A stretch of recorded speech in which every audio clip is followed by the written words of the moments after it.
Mi nombre es Óscar Raimundo Medina Castañeda, soy estudiante en la carrera de Derecho en la UNILAB, Universidad Laboral. El día de hoy les presento mi producto integrador con el tema Los principios del régimen probatorio, el cual presentamos mediante un cuestionario, ya que así nos indica en la instrucción. Pasemos a la primera pregunta que nos dice, ¿cuáles son los elementos que permiten reconstruir un hecho que ha ocurrido en el pasado? Nos dice que mencionemos y definamos cada uno de ellos. Bueno, les comento que son tres. El primero nos habla de los datos de prueba, que es una referencia al medio de prueba con el que se cuenta para demostrar un hecho y se utiliza para fundamentar una orden de aprehensión. El segundo nos habla de los medios de prueba. Se trata de todas las fuentes de información que se tienen para reconstruir, serían los hechos. También habla la prueba. Es el conocimiento cierto o probable que existe sobre un hecho y que puede ingresar a un proceso como medio de prueba en una audiencia.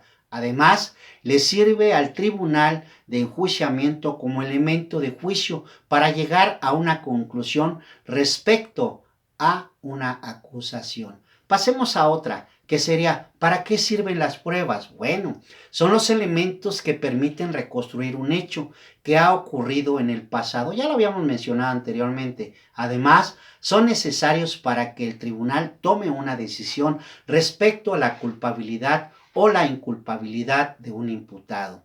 El órgano jurisdiccional pueda llegar a una conclusión sobre la versión de los hechos que comentan las partes, siempre y cuando la evidencia aporte elementos que sustenten los planteamientos. Ahora, llegar a la verdad y obtener una garantía contra la arbitrariedad de las autoridades. También para que el juez justifique sus determinaciones en el marco de la legalidad, la legitimidad, el respeto a los derechos de los involucrados. Pasemos a otra pregunta que nos dice, ¿cuáles son los principios del régimen probatorio?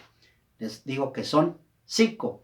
El primero es la publicidad, el segundo la contradicción, el tercero la concentración, el cuarto la continuidad y el quinto, y no menos importante, la inmediación. Pasemos a otra pregunta. ¿Qué es la licitud? Es cuando no se encuentra prohibido por la ley. Toda la autoridad o consentido expresa tácitamente en virtud de la ley por el silencio de la misma. Pasemos a otra pregunta. ¿Qué son los hechos notorios? Bueno, los hechos públicos notorios son conocimientos humanos que no necesitan ser cuestionados. ¿Ok? Pasemos a otra pregunta.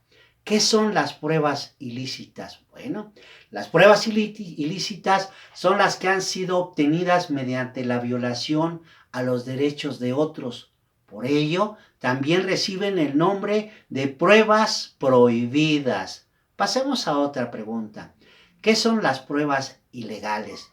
Son las evidencias que al ser obtenidas o incorporadas no respetaron las formalidades que la ley exige. ¿Ok? Pasemos a otra pregunta que nos dice, ¿qué es la nulidad de la prueba y qué artículo del Código Nacional de Procedimientos Penales se establece?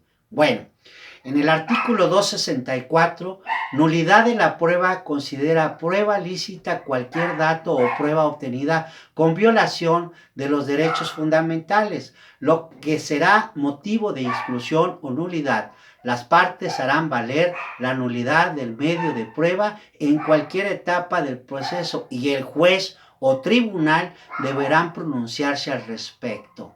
¿Cuáles son los tres supuestos que tienen la lógica?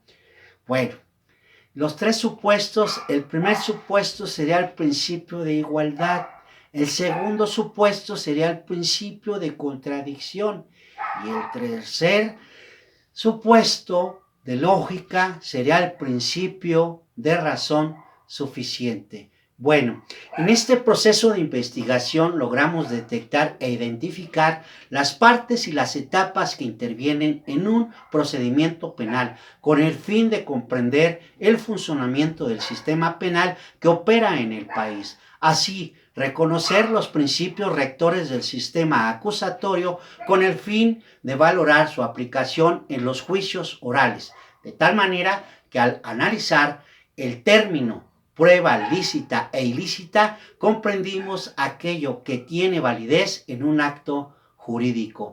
Bueno, así como reconocer los principios del régimen probatorio con el fin de distinguir su importancia en el sistema acusatorio, mediante un cuestionario el cual ha sido de gran utilidad para comprender y definir conceptos que me han sido de gran utilidad y mi experiencia, los cuales presentamos de acuerdo al orden indicado para una mejor comprensión, ya que hasta el aprender hay procesos y procedimientos que como resultado del orden está la resolución de lo que se espera como resultado de una buena aplicación y comprensión.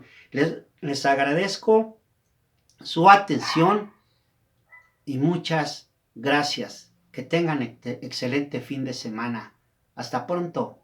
Gracias.